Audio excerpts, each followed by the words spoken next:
profile, search and connect with other teachers. In CoTeacher, you can search teachers by school, job role, and their interests. If you want teachers to find you, you need to build your profile. Here's how you do it.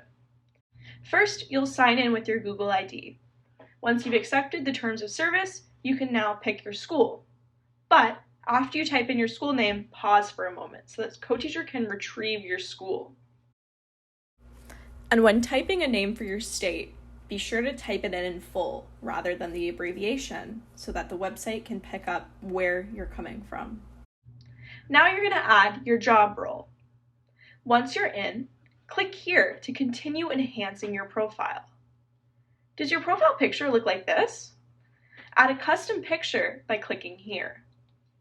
Now fill out these fields. This is how people find you. For example, if you want to connect with teachers using the same textbook as you, then add your textbook here in Tools I Use so that teachers using the same tools can find you.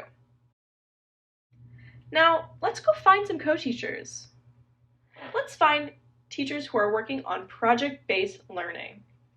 I click here, type in project-based learning, and my search returns project-based learning units, collaboratives, and profiles. Let's click on a profile.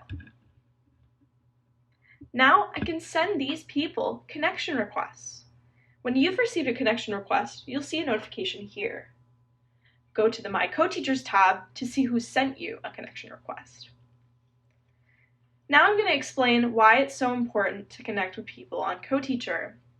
Once you connect with someone, you can send messages and add people as contributors on your units, but you can't send messages to people or collaborate with people you have not yet connected with.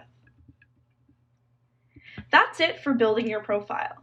Next, we'll cover how to build and search units in CoTeacher.